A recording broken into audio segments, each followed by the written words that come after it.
우는 아이를 데리고 왜 여행을 다니는 거야? 아이랑 집에나 있지. 해외까지 와서는. 제주도로 향하는 비행기 안입니다. 아름다운 제주 바닷가를 보러 가는 여행객길로 비행기 좌석은 만석이네요. 여행은 늘 설레고 행복하죠? 모두들 행복한 얼굴로 도란도란 즐기고 있는데 갑자기 한 아기의 쩌렁이는 울음소리가 화목했던 비행기 안에 울려 퍼집니다. 한 외국인 아기가 뭔가 괴로운 듯 크게 울어제끼고 당황한 듯한 부부는 황급히 아기를 달래보지만 아이는 더 크게 불편한 듯 울음을 그치지 않습니다. 부부는 당황하며 주변을 힐끔거리면서 둘러봅니다. 몇 분이 더 지났을까요? 누군가가 참지 못하고서는 벌떡 일어나 부부에게 다가옵니다. 비행기 안에서는 무슨 일이 벌어질까요? 전 세계 감동적인 사연을 소개하는 아싸코리아입니다. 안녕하세요. 저는 벨기에에서 온 엠마입니다. 지금 저는 가족과 한국을 여행 중이에요. 얼마 전 매우 감동받은 일이 있어 이렇게 사연을 보냅니다. 저희 남편과 저는 같은 직업을 가지고 있어요. 저희 부부는 여행 인플루언서예요. 여행 작가라고도 하죠. 시간과 공간에 구애받지 않는 삶을 살면서 많은 곳을 여행하며 지내고 있어요. 물론 출퇴근 시간이 없고 소속감이 없어 불안정할 수 있지만 지금은 많은 팔로워와 게시하는 글들이 인기가 많아 어느 정도 자리를 잡았답니다. 저희는 지금의 삶에 매우 만족합니다. 2년 전에 아이가 태어나고는 코로나로 인해 여행을 잠시 멈췄다가 코로나가 종식됨에 따라 다시 여행 작가로서의 삶을 이어나가게 되었죠. 그런데 부부 둘이 있을 때와 달리 나라를 정할 때 고려해야 할 것들이 늘어났습니다. 아기를 위해서는 위생 수준과 치안 수준, 의료 수준 이 세 가지가 모두 괜찮으면서 인프라도 어느 정도 갖춰진 곳을 가야 했습니다. 고민 끝에 이번에는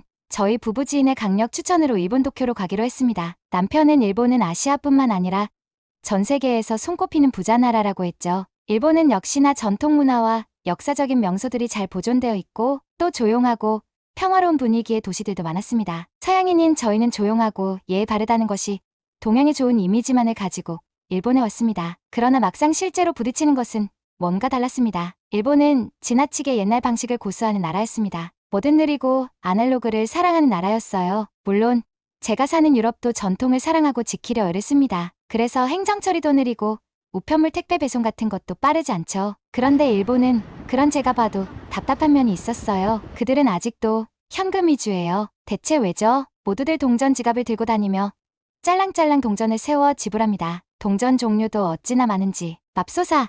지금 우리는 휴대폰 하나로 다 결제하는 세상에 사는데요. 한 번은 도쿄의 유명한 스시집에 갔는데 only cash라면서 저희가 외국인이어서 그런가 주변을 둘러봤더니 또 그건 아니더라고요. 심지어 그곳은 노점상도 아니었고 지역에서 꽤 이름난 식당이었습니다. 모두들 동전까지 세워가며 돈을 지불하는 모습이 몹시 답답해 보였네요. 여기에 일본 문화 특유의 스미마센, 미안합니다 정서가 마음에 안 들었어요. 일본은 흔히 말해 조용하고 예의 바르다는 이미지가 있었는데 그런 일본인들의 머릿속에는 민폐를 끼치면 안 된다라는 사고방식이 강하게 자리 잡고 있었습니다. 그놈의 민폐, 저는 민폐 끼치면 안 된다는 말을 겪어보니 너무나 답답했네요. 사람들이 웃음과 위트가 없었어요. 일본의 전철과 버스는 지나칠 정도로 조용합니다. 그래서 안에서 휴대폰 벨소리라도 울리면 몹시 당황스러워요. 통화하기도 몹시 부담스럽다고나 할까요? 저도 급한 연락이 와 어쩔 수 없이 작은 목소리로 주의하며 통화를 한 적이 있었는데 어떤 할머니가 매서운 눈으로 저를 째려봐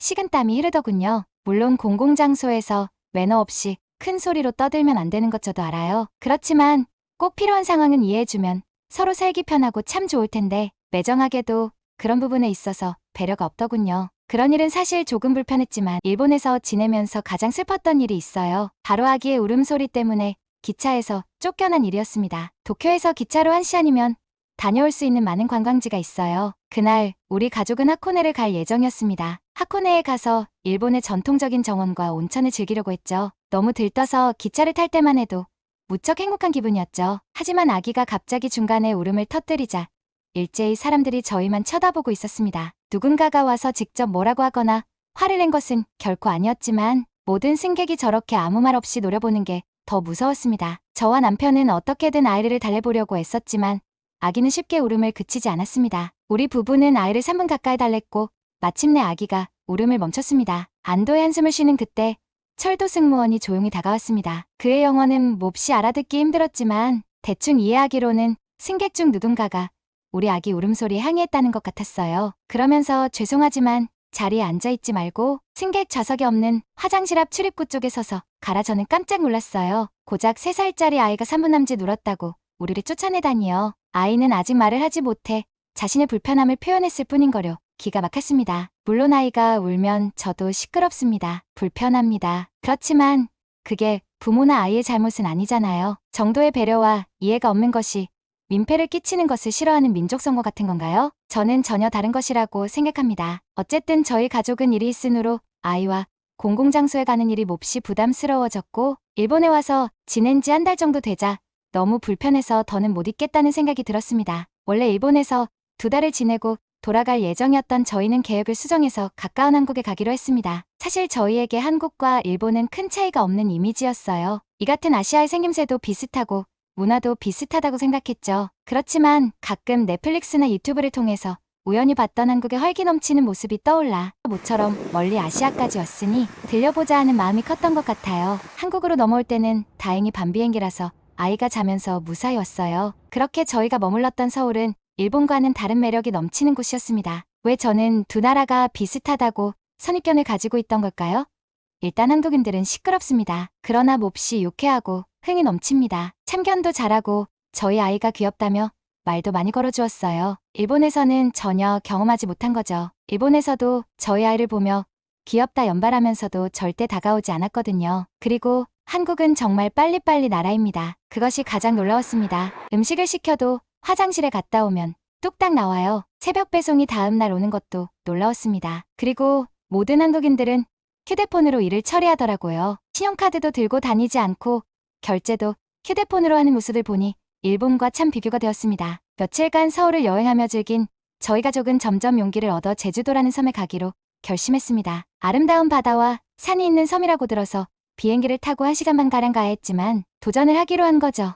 그러나 막상 진짜 비행기에 오르려니 일본에서의 안 좋은 경험이 떠올라서 몹시 긴장되었습니다. 제발 우리 아이가 울지 않고 잘 가게 해달라고 기도하며 비행기에 올랐지만 역시나 우리 아이는 10분 정도 되었을까 칭얼거리기 시작합니다. 또다시 일본 기차에서 겪었던 악몽이 재현되는 것 같았죠. 아기의 칭얼거리는 소리는 갈수록 커지더니 결국 큰 소리로 울음을 터뜨리고 말았습니다. 주변을 살펴보니 화들짝 놀라 잠에 깨는 사람들, 대체 무슨 일인가 싶어 고개를 요리조리 돌리는 사람들이 속출했습니다. 점점 눈치가 보이기 시작한 저희는 아이에게 제발 그쳐달라고 애원하면서 달래는 수준에 이르렀습니다. 그때 한 젊은 여성이 벌떡 일어나더니 저희에게 다가왔습니다. 한국인들은 역시 성격이 급해서 스튜어디스를 통하지 않고 저희에게 직접 항의를 하려는 건가 생각했는데 여성은 저희에게 영어로 혹시 아이가 아픈 것은 아닌가요? 도움이 필요하신가요? 라고 물어봤어요. 저는 매우 놀랐습니다. 그리고 한편으로는 우리를 비난하는 게 아니라서 안도했습니다. 저는 아픈 것은 아닌데 답답하고 불편해서 우는 것 같다고 이야기했죠. 과정을 지켜보던 앞에 있던 한물이 알록달록한 옷을 입은 중년 여성들이 너도 나도 한마디 했습니다. 물론 저는 말을 알아들을 수 없었지만 다가온 여성은 저에게 혹시 아이가 쌀을 먹을 수 있냐고 물었죠. 아주머니들께서 보기에 아이가 입을 오물오물하는 게 배가 고픈 것 같다며 동그란 밥처럼 생긴 과자를 건네셨어요. 다가온 여성이 영어로 전달해 주었습니다. 이미 이유식을 시작한 아이였고 제가 살짝 먹어보니 동그란 과자는 고소하니 맛있었어요. 아마 평소 같았으면 모르는 사람이 건넨 먹을 것을 아이에게 주지 않았을 텐데 저도 얼른 아이가 울음을 그치길 바라는 마음에 허락했죠. 우리 아들은 과자를 입에 넣고 빨더니 금세 울음을 그치더군요. 그 모습을 보고 중년의 여성들은 몹시 큰 소리로 웃으며 기뻐하고는 커다란 봉지째로 제게 건네더라고요. 여성은 그게 뻥튀기라는 한국 전통 과자라면서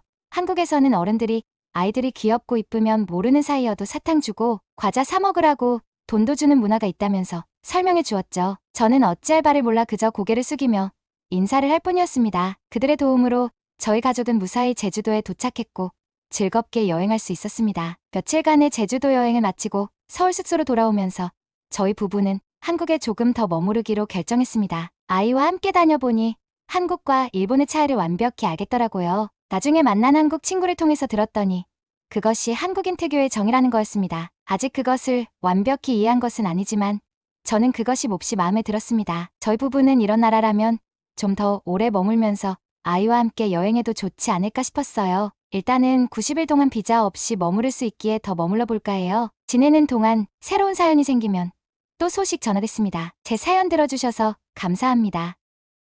한국과 일본을 번갈아 방문한 어느 벨기에 부부의 사연 잘 들으셨나요? 감동 돋보기에서는 여러분의 사연을 기다리고 있습니다. 자신의 사연을 소개해주고 싶으신 분은 언제든지 제보해주세요. 구독과 좋아요, 공유는 영상 제작에 큰 힘이 됩니다. 감사합니다.